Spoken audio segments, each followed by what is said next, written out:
The land along the Cimarron doesn't forgive carelessness. It never has. The grass looks soft from a distance, gold and easy in the afternoon light, but get close enough and you'll find it sharp at the edges, the kind of grass that cuts if you grab it wrong. The river runs low in summer, brown and slow, like it's tired of the effort. The sky above it is enormous and indifferent, and the men who settled along it learned early that the land would not meet them halfway. They had to come all the way to it on its terms, or not at all. Sutton Briggs had come all the way. 30 years of coming all the way, until coming all the way was all he knew how to do. He was 53 years old, wide through the shoulders, slow to speak, and slower to trust. He ran cattle on 400 acres east of Coldwater, Oklahoma, in a stone house he'd built himself over 3 hard summers. The house had good walls and a leaking roof and a silence inside it that had grown heavier every year since his daughter left and his wife stopped being alive. That was 4 years ago, Eleanor. She'd gone quietly the way good people sometimes go, without drama or warning, just there one morning and gone the next. The doctor said her heart. Sutton had always thought it was something else, not weakness of the heart, but the particular exhaustion of a woman who had loved a difficult man for 26 years and never once complained about it. He'd never said that out loud. He kept it filed somewhere deep, where he kept most things. His daughter, Maribel, had married a railroad man in Wichita and written twice a year since, dutiful letters. He answered them with shorter ones. They had both decided, without discussing it, that the distance was easier than the closeness had been. So Sutton Briggs was alone, stubbornly, completely alone, in the way that men of a certain age and disposition become alone. Not because no one offered to stay, but because he'd made the staying feel impossible. He was mending the south fence on a Tuesday morning in late April when the wagon came down the road. He didn't look up right away. Wagons came down the road. That was what roads were for. But this one stopped, and then a voice, woman's voice, young, carrying more steadiness than youth usually managed, said his name, Mr. Briggs. He looked up slowly. She was standing on the wagon seat, which put her at eye level with him across the fence line. 20-something. Dark-haired, hatless, with the kind of face that had been outdoors long enough to mean it. She wore a canvas coat over a plain dress and held the reins with the automatic ease of someone who'd been driving since before she was tall enough to see over the dashboard. In the wagon bed behind her were 2 crates, a bedroll, a wooden trunk with a broken latch, and a rifle in a scabbard propped against the side panel. "I'm Neva Cass," she said. "My father was Roland Cass. He told me to find you." Sutton straightened slowly, the fence wire still in his hands. He looked at her the way he looked at weather, reading it, not reacting to it yet. "Roland Cass," he said. "Yes, sir." He hadn't heard that name in a long time. Roland Cass. 11 years ago, before Eleanor got sick and the world got smaller, Sutton had partnered with Roland on a cattle drive north through Kansas, 3 weeks on the trail with a man who laughed too loud and cheated at cards, and was nevertheless the most reliable person Sutton had ever ridden beside when things went wrong. They'd lost 11 head to a river crossing outside of Dodge City. Sutton had wanted to turn back. Roland had said keep moving, and he'd been right. "Roland's dead," Sutton said. It came out flat, not a question. "February," she said. The cold got into his chest. He went fast, which he would have wanted. She said it without drama, the way people say things they've already made their peace with. "Before he died, he told me to come here. He said you owed him a favor." "What kind of favor?" "The kind that takes a season," she said. "He said I needed work and you needed help, and you were too stubborn to ask for either." Sutton looked at her for a long moment, at the rifle, at the broken trunk latch, at the set of her jaw. "I don't need help," he said. "He said you'd say that too." She reached into her coat and produced a folded envelope. "He left you a letter." Sutton didn't move toward the gate. "You drove all the way from Pratt County?" "Yes, sir." 3 days. He looked at the envelope. He looked at her. "Put the wagon around back," he said finally.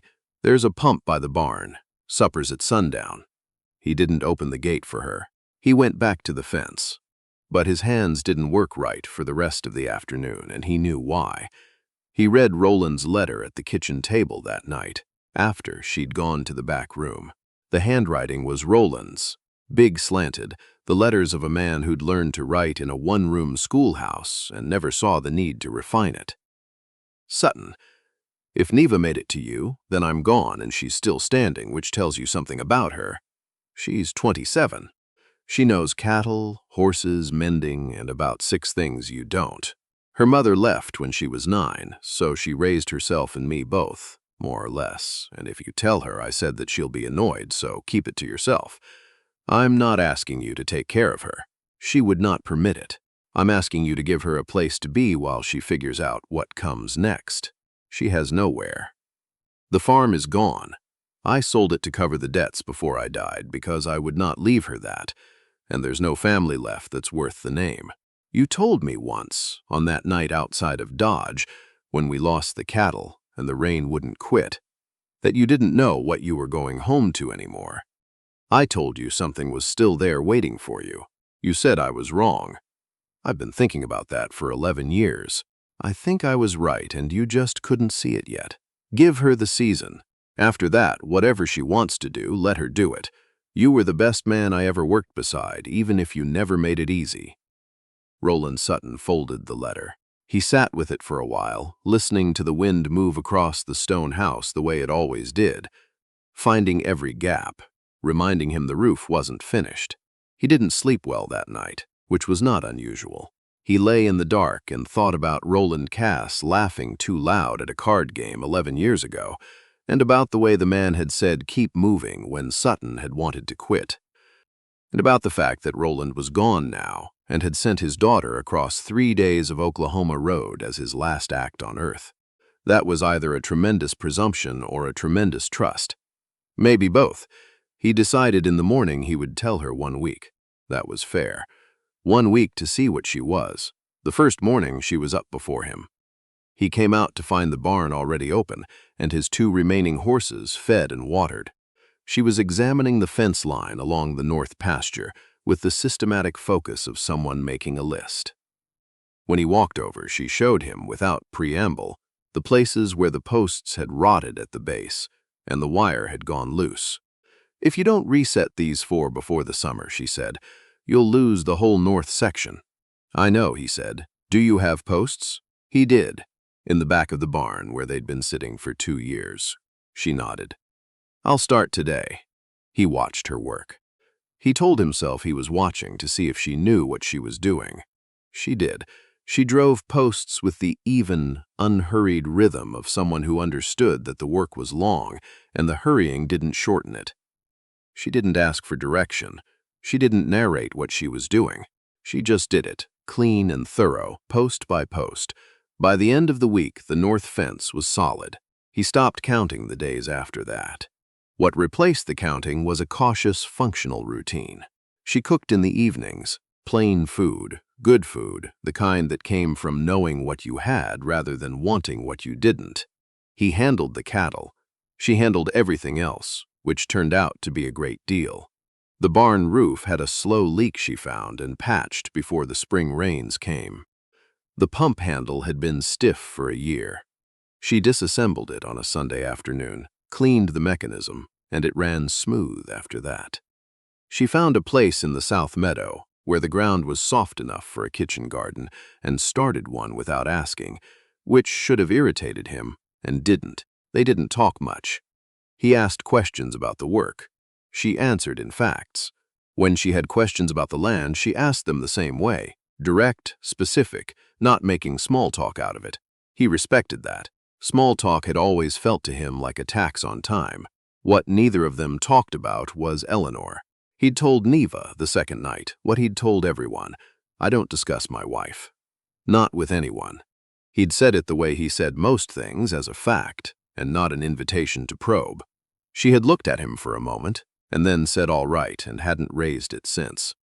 But he noticed one evening in the 3rd week that she had tidied the kitchen shelf where Eleanor's 2 good cups still sat, not moved them, not put them away, just dusted them and set them back exactly where they'd been.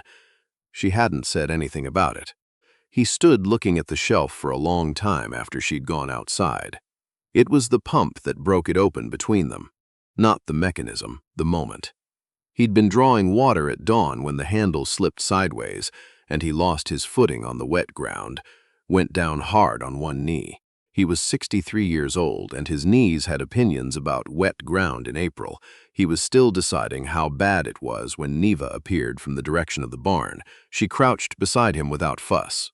"Can you straighten it?" He could, slowly, put weight on it. He did. It held. "You're not broken," she said. She stood up and offered her hand without making a performance of it.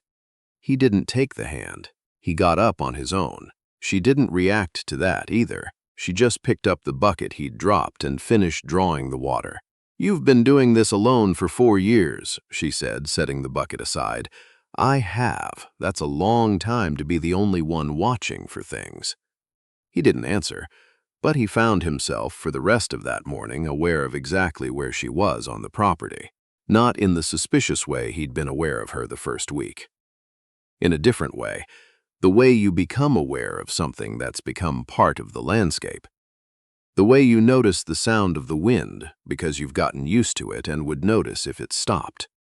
That evening he left the lamp on the porch a little longer than he needed to before coming inside. The stars came out clean that night the way they do in late April in that country when the air has finally made up its mind to be warm. He was sitting on the porch with his coffee when he heard her come out and sit on the step. He didn't tell her to go in. She didn't ask permission. After a long time, she said, without looking at him, "He used to tell me the stars looked like a map, not to anywhere specific. Just proof that there was more than this, Roland," Sutton said.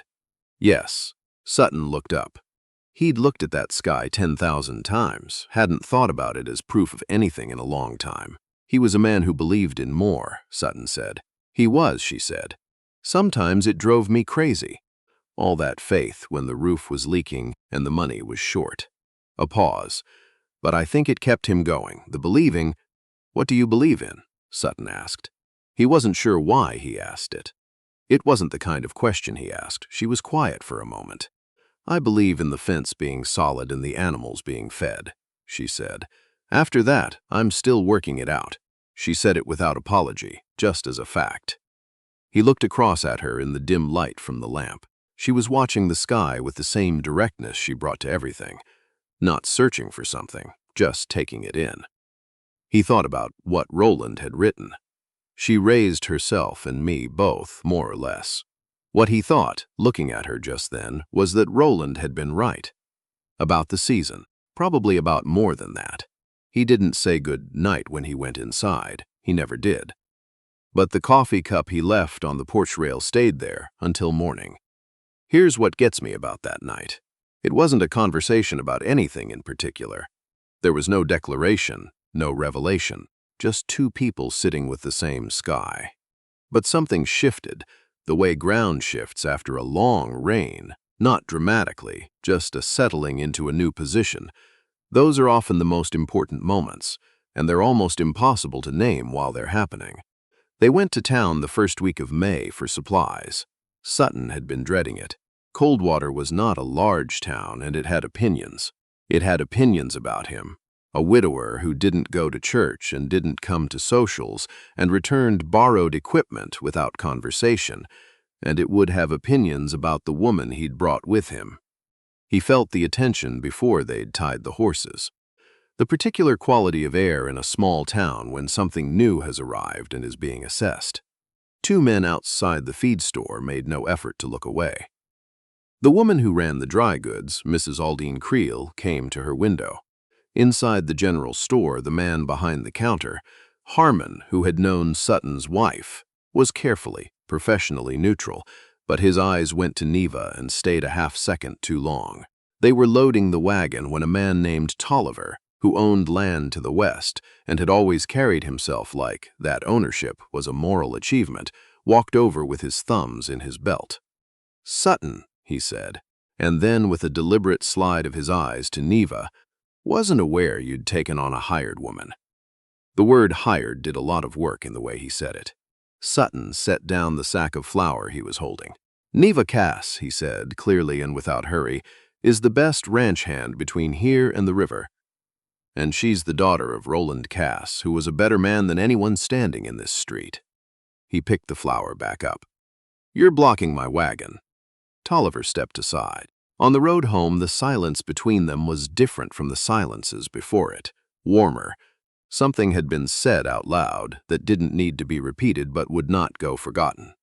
You didn't have to do that, she said. I know. Why did you? He looked at the road ahead. The grass was coming in green on both sides, the first real green of the season. Because your father deserved to have his name said right, he said. And because some things need witnesses. She didn't answer. But when they turned off the main road toward the property, she was looking at the gate. Her gate now for the season, with an expression he couldn't quite read. Not quite pride, something quieter, like recognition. What he didn't tell her, and wouldn't for some time, was that Tolliver had been asking questions about the property since March. Men from Tolliver's ranch had been in the county office the same week Neva arrived. Sutton had filed it away and said nothing, but he hadn't forgotten it. On a Saturday in the 6th week, he came in from the pasture early because a calf had gone lame and he needed the smaller splints from the barn shelf. He found Neva at the kitchen table with papers spread across it. Not random papers, but pages covered in close, careful columns. Numbers, dates, a running account of expenses and yields that went back 3 years. She'd been working from the record book he kept in the desk drawer. He hadn't told her where it was. He stopped in the doorway. She looked up and he waited for her to be flustered. She wasn't. Your feed cost doubled 2 summers ago, she said, tapping the page, but your hay yield didn't go up. You're buying from Hargrove at the mill, but Pullman over in Sealing charges less for the same weight. I checked when we were in town. Sutton looked at the papers. You checked. While you were loading the flour. She paused. I also think you're grazing the east section too heavy.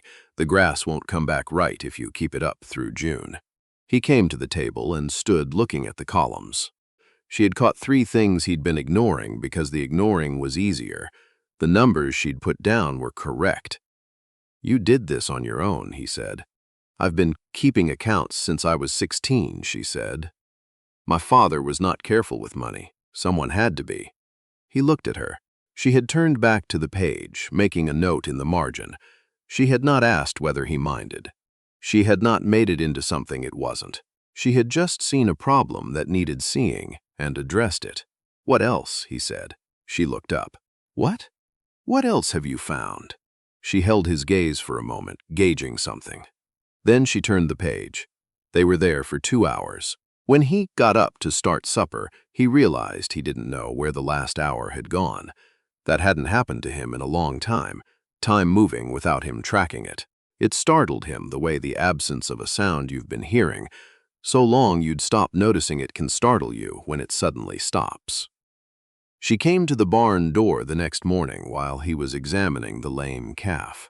I need to tell you something, she said. Something my father didn't put in the letter because he thought you might not let me come if he did. Sutton kept his eyes on the calf's leg. Say it, she said it plainly. There's a man named Caulfield Rowe.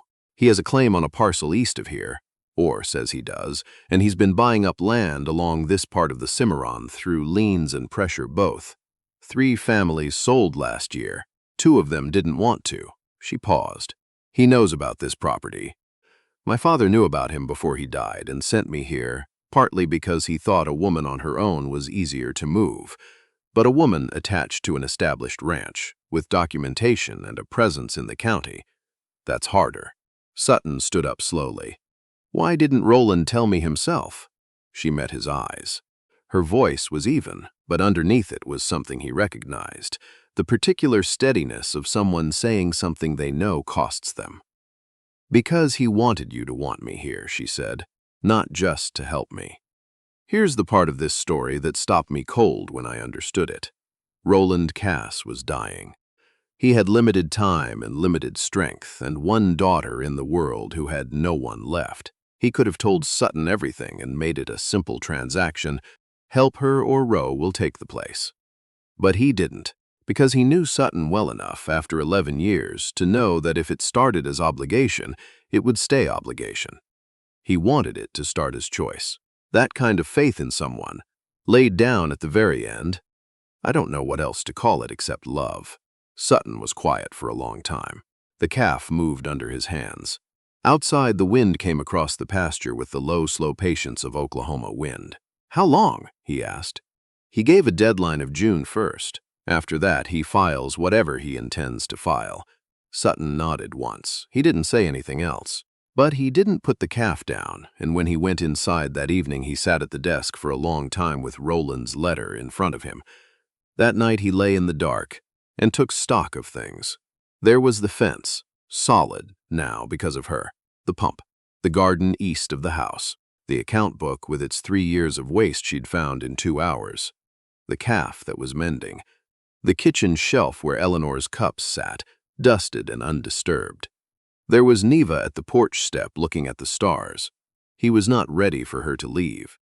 He had known it for a while and had been putting the knowing in a room and closing the door, the way he'd learned to handle most things that unsettled him. He let himself look at it now. It wasn't gratitude. There was gratitude, but it wasn't only that. It wasn't pity or obligation or the debt to Roland, though Roland had started it. It was something that had grown in the daily working things, in the account book on the kitchen table, in the way she drove fence posts with the same even rhythm as breathing, in the way she had dusted Eleanor's cups without asking what they meant. He was afraid of it. He was 53 years old and he was afraid of it, which was humiliating, and he decided somewhere around 2 in the morning, exactly correct. The next day he rode to town alone. He went to the county land office. He asked about Caulfield Row and the Eastern claim. The clerk, a careful young man who didn't like to be involved in things, confirmed the situation and added, in a tone that suggested he was doing Sutton a kindness, that the claim could be complicated if the property in question had documented, continuous employed residence. "What kind of documentation?" Sutton asked. The clerk laid out the options. Employment contract filed with the county, or a marriage record which carried more weight, especially for a woman's residency status. Sutton rode home in no hurry, letting the horse decide the pace. By the time the gate came into view, he knew what he was going to say. Not because of Roe, not because of the legal situation, or because Roland had asked, or because the fence needed minding. Because he had spent 4 years being a man who was finished wanting things, and he was, terrifyingly and slowly and against every reasonable intention, finished with that. She was at the barn when he came back, brushing down the roan. She glanced up. "Neva," he said. She stopped brushing. "I went to the county office." He tied his horse. He didn't look for a way to make this easier on either of them. Roe's claim is real, but it's not certain. There are ways to challenge it. One of them takes time, another one doesn't. He looked at her across the stall. "I'm not going to pretend the practical situation didn't send me to town today. It did, but I need you to know that it's not the only thing that sent me." She waited. She was good at waiting. It was one of the things he had come, without planning to rely on. "I don't want you to leave," he said. "Not at the end of the season. Not because of Roe. I want you to stay because this place is better with you in it, and because for the first time in 4 years I've been sleeping without something pressing against my chest at 3 in the morning, and because Roland was right about what was still waiting here, and I should have listened to him 11 years ago." He stopped. That was most of it. More words in a row than he'd said to anyone in a long time, possibly ever. She looked at him with the same directness she brought to account books and fence posts, finding the true line of it. "I told myself this wasn't going to happen," she said finally. "Neither did I. I came here for work. I know I'm not looking to be taken care of. I know that too." He held her gaze. "That's not what I'm asking." She was quiet for a long moment. The roan shifted. Dust moved in the light, coming through the barn door. "I don't know what word to use for what I am to you," she said, "or what you'd be to me." "I don't either," he said, "but I think the word comes after the decision, not before." She looked at him, really looked at him. the way she'd been looking at this land since she arrived, searching for what was true under the surface. "My father trusted you," she said. "Before I did. He was usually right." "He was," she said. "About most things." A pause. He was wrong about cards. It was the first time Sutton had almost smiled in longer than he could say. "He was terrible at cards, terrible," she agreed. Then, quietly, "Ask me properly," he asked her properly. Standing in the doorway of the barn with the afternoon light going gold across the pasture and the Kansas border just visible in the far distance. He told her the truth, that he was not easy to live with, that he was slow and set, and had built walls that would take time to come down, that he couldn't promise her everything, but he could promise her this. He would see her every day, actually see her. The work and the account books and the cups on the shelf and all of it, and he believed that was worth something. She looked at him for a long time. "My father knew," she said. "He knew this is what would happen. I think he always knew." "Stubborn old man," she said. She said it with something in her voice that was grief and fondness, so close together they couldn't be separated. "He was," Sutton said. "So am I," she said. "I know." She looked at the gate, the pasture, the stone house with its good walls and its leaking roof. "Then yes," she said. "Roe came on a Wednesday with a man Sutton had seen twice before, once at the county office, once at the edge of the road the day they'd gone to town for supplies. A careful, quiet man, the kind that gets paid to watch. Roe himself was the other kind, loud in his presence without needing to raise his voice, the particular confidence of someone accustomed to things going his way because he'd arranged for them to. Sutton was at the gate when they arrived. He had known the same way you know when a storm is coming even before the clouds build. Roe didn't bother with pleasantries. "Season's up Friday," he said. "Whatever arrangement you've got here with the Cass woman, it's informal. County won't recognize it." He produced papers from his coat. "The county already has what it needs," Sutton said. "What it needs is a marriage record," Sutton said. "Filed Tuesday morning, which you'd know if your man in the county office was as thorough as you think he is." Roe went still. Sutton held the gate the way he'd held it the day Neva arrived. Closed, deliberate, a line that was not moving. "She's my wife," Sutton said. "This is our property. You are standing on our road, and I'd like you to get off it." From behind him, from the direction of the barn, he heard Neva's footsteps. She came and stood beside him, not behind him, beside him. She looked at Roe with the same directness she brought to everything. Roe looked from one of them to the other. He was the kind of man who recalculated when the numbers changed. The numbers had changed. "This isn't over," Roe said. "It is," Sutton said. Roe left. The wagon raised dust on the road, and the dust settled, and the afternoon went quiet again. Sutton stood at the gate. Neva stood beside him. Neither of them spoke for a moment. Then she said, "You filed Tuesday." "I did. You could have told me." "I know." A pause.